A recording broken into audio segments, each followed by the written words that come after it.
জন্মের পর থেকেই চার দেয়ালের মাঝে বেড়ে ওঠে যুবরাজ। তবে এবারের ঈদুল আজহাতে দেয়াল ভেঙে বেরিয়ে আসতে হচ্ছে 11 ফুট দৈর্ঘ্য ও 5 ফুট 11 ইঞ্চি উচ্চতার যুবরাজকে। এছাড়াও সম্রাট ও বাদশা পালোয়ানরাও প্রস্তুত ফরিদপুর, নাটোর ও পঞ্চগড়ের কোরবানির পশুর হাট কাঁপাতে। এসব পশুর মালিকরা জানান, ষাঁড়গুলোর খাদ্য তালিকায় প্রতিদিন রাখা হয় ঘাস, ছোলার ভুসি, মসুর ডাল, গম ও ভুট্টা সহ দেশীয় খাবার।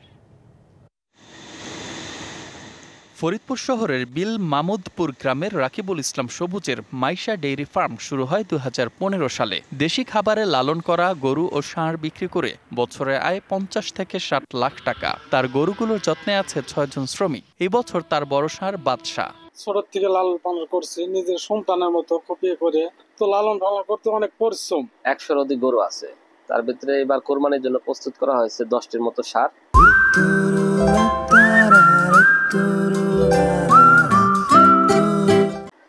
আর এই আপনার বাদশা হচ্ছে সবচেয়ে বড় ষাঁড়। নাটোর সদর উপজেলার ডাল সড়কে ব্যবসায়ী রেকাত আলীর খামারে গরুর ওজন 800 থেকে 1300 কেজি পর্যন্ত। জেলার অন্যান্য খামারেও দেখা যাচ্ছে বিশাল টিনের ছাউনির নিচে সুশৃঙ্খলভাবে বাঁধা শাহিওয়াল, নেপালি ও দেশীয় শঙ্কর জাতের গরু। খামারিরা জানান, দেশীয় উপায়ে মোটা তাজা করা গরুর চাহিদা বাড়ছে ঈদের সময়। বাংলাদেশে যতগুলা জাতের গরু পাওয়া যায় সব জাতেরই গরু আছে এবং আমরা এই গরুগুলা প্রাকৃতিক খাদ্য দিয়ে আমরা গরুগুলা তৈরি করছি। হৃষ্টপুষ্টকরণের ক্ষেত্রে যাতে প্রাকৃতিক খাদ্য ব্যবহার করি এ ব্যাপারে তাদের মধ্যে সচেতনতামূলক লিফলেট বিতরণ কার্যক্রম গ্রহণ করা হয়েছে। পঞ্চগড়ের দেবীগঞ্জে আইনজীবী রিয়ানুস সাইদের শোভা ক্যাটল ফার্মে আছে দেশি ও শঙ্কর জাতের 30টি গরু। খড়, নেপিয়ার ঘাস, খৈল, ভুসি, সয়াবিন শুট, লবণ মেশানো খাবারে প্রাকৃতিক উপায়ে মোটা তাজা করা হয়েছে 1220 কেজির পালোয়ান।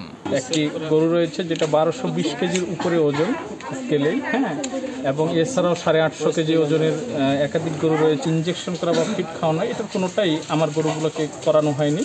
এছাড়া পঞ্চগড় পৌরসভার কাগজিয়াপাড়া এলাকার অবসরপ্রাপ্ত সেনা সদস্য আবুল কাশেমের খামারে রয়েছে 1600 কেজির যুবরাজ। দৈর্ঘ্য 11 ফুট, উচ্চতা প্রায় 6 ফুট। গোয়াল ঘরের 4 দেয়ালের মাঝে জন্ম থেকে এখন পর্যন্ত যুবরাজ বের হয়নি একবারও। বিক্রির জন্য তাকে বের করতে হবে দেয়াল ভেঙে। যুবরাজকে যে ক্রয় করবে, ইনশাল্লাহ এটা আমি একবারে বুকে হাত দিয়ে বলতে পারবো যে নির্ভেজাল, মানে কোনো রাসায়নিক দ্রব্য তাকে আমি শ্রবণ করিনি বা খাওয়াইনি। জেলায় এবার মোট প্রস্তুত হয়েছে 1,34,000 গবাদি পশু। চাহিদা 1,10,000। উদ্বৃত্ত থাকবে 24,000 পশু। DBC news desk.